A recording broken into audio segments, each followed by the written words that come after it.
حضرت ابو ہریرہ رضی اللہ تعالی عنہ روایت کرتے ہیں کہ حضور نبی کریم صلی اللہ علیہ وآلہ وسلم نے ارشاد فرمایا، اللہ تعالیٰ جب کسی قوم کو اپنے کرم سے نوازنے کا ارادہ فرماتا ہے تو ان کی عمریں دراز کر دیتا ہے اور انہیں شکر گزاری کی تلقین کرتا ہے۔ حضرت انس رضی اللہ تعالیٰ عنہ روایت کرتے ہیں کہ حضور نبی رحمت صلی اللہ علیہ وسلم نے ارشاد فرمایا، جس بندے کو اللہ تعالیٰ نے اہل و عیال اور مال و دولت کی نعمت عطا فرمائی اور وہ اس نعمت پر اللہ کا شکر ادا کرے تو وہ اس ادائیگی شکر کی وجہ سے سوائے موت کے اور کوئی آفت نہیں دیکھے گا۔ ناظرین کرام، آج سے 77 برس پہلے مینار پاکستان کے سائے تلے ایک بظاہر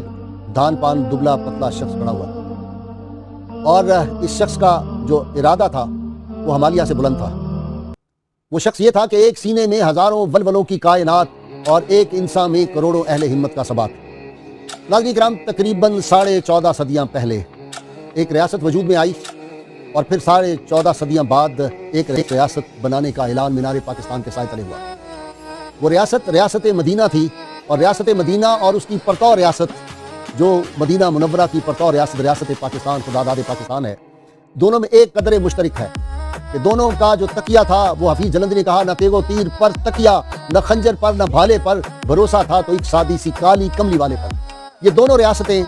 جو مارز وجود میں آئیں تو یہاں نظریہ پہلے تھا اور سرزمین اور زمین اس نظریے کو امپلیمنٹ کرنے کے لیے بعد میں حاصل کی گئی۔ ناظرین کرام، 77 برس پہلے 23 مارچ 1940 مینار پاکستان کے سائے تلے قائد اعظم کی قیادت میں ایک قافلہ عشق و محبت، صداقتوں جذبوں کی صداقت لیے ہوئے، آرزوؤں تمناؤں کا ایک سمندر لیے ہوئے اس بات کا عہد کر رہا تھا، اور وہ لوگ ان کے جذبوں کی صداقت کا یہ عالم تھا کہ وہ کتنی قربانیاں دینے کے لیے تیار تھے۔ وہ سب یہ عہد کر رہے تھے کہ اللہ ہمیں محمد عربی صلی اللہ علیہ وسلم کے تصدق میں ایک ریاست دے دے جس میں ہم تیرے محبوب صلی اللہ علیہ وسلم کا نظام نافذ کریں گے۔ ناظرین کرام، تحریک پاکستان میں کتنی قربانیاں دی گئیں۔ کل مجھے کوئی 90 برس کی عمر کے چودھری مختار ملنے آئے،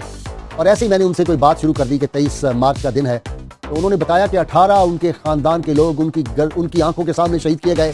اور 70 لوگ اس محلے کے اس لیے شہید کیے گئے تھے مجٹیا گاؤں میں کہ سکھ اور ہندو اکٹھے ہو کے آئے، اور ان کے خاندان کی ایک خوبروخ نوجوان لڑکی جو تھی، انہوں نے کہا یہ لڑکی ہمیں دے دو، اس سے ہم اپنے حوث کی پیاس بجھانا چاہتے ہیں۔ تو بیٹی نے اپنی ماں سے کہا، ماں میری گردن کاٹ دو۔ حقیقی والدہ نے اپنی بیٹی کی شادہ کاٹی اور اس کی عزت بتانے کے لیے۔ ناظرین کرام، سلطان بشیر الدین صاحب، سلطان بشیر جو ہمارے مشہور سائنسدان ہیں، میرے پروگرام میں آئے تھے۔ انہوں نے کہا ستلج میں ہم کھڑے ہو کے جس طرح پانی میں ہم نے پاک کیا تھا، میری آنکھیں آج بھی، میری یہ جو ٹانگیں پنڈلیاں آج بھی ٹھنڈی، اس میں کبھی حرارت دوبارہ نہیں آئی۔ ناظرین کرام، لاکھوں قربانیاں، ہزاروں جانوں کی قربانیاں، ہم نے عزت و عصمت کی قربانیاں دی اور یہ پاکستان حاصل کیا گیا تھا۔ اور مجھے بہت دکھ سے کہنا پڑتا ہے آج اس مملکت خداداد پاکستان میں حال یہ ہے ہمارا کہ ہم یہ بات کہتے ہیں کہ جی یہ ملک جو ہے یہ کوئی اسلام کے نفاذ کے لیے، اسلام کو غالب کرنے کے لیے، اللہ تعالیٰ قرآن حکیم میں کہتا ہے کہ ہم نے تو دین کو غالب کرنا ہے، ہماری یہ ڈیوٹی ہے مسلمانوں کی۔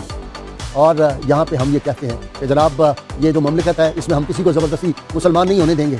لالا لاجپت رائے جو ہے کاش اسی کو پڑھ لیتے، اس نے جو خط اس زمانے میں لکھا تھا، اس نے کہا مسلمان اور ہندو کبھی اکٹھے نہیں رہ سکتے، یہ دو مختلف قومیں ہیں۔ اور پچھلے برس ابھی میں ارشاد عارف صاحب سے پوچھوں گا، ہندوستان کے ایک وزیر نے کہا اگر مسلمانوں کو ہندوستان میں رہنا ہے تو ہندو بن کے رہنا ہوگا، مسلمان بن کے وہ یہاں نہیں رہ سکتے۔ ہم نے 800 برس ہندوستان پہ حکومت کی تھی، کوئی آدمی ثابت کر دے کہ ایک آدمی کو بھی زبردستی مسلمان کیا گیا ہو۔ اسی لیے برٹن رسل نے لکھا تھا، اس نے کہا اگر مسلمان 800 برس میں حکمران چاہتے اور زبردستی کرتے اور زوردستی کرتے تو اکثریت اس سرزمین پہ مسلمانوں کی ہوتی۔ آج بھی اکثریت ہندوؤں کی ہے، یہ تاریخ کا ثبوت ہے کہ مسلمانوں نے کبھی کسی کو زبردستی مسلمان نہیں کیا۔ اور میں جو کہا کرتا ہوں کہ مسلمان تو زبردستی ہو ہی نہیں سکتا، کیونکہ پہلی شرط یہ ہے اقرار باللسان و تصدیق بالقلب، زبان سے اقرار کرے اور دل سے تصدیق کرے۔ زبردستی اور تلوار کے زور سے زبان سے تو کہلوایا جا سکتا ہے، دل سے تصدیق نہیں کروائی جا سکتی۔ ناظرین کرام، ہم نے وہ پاکستان حاصل کیا جو پاکستان کا لفظ چودھری رحمت علی نے ہمیں عطا کیا تھا۔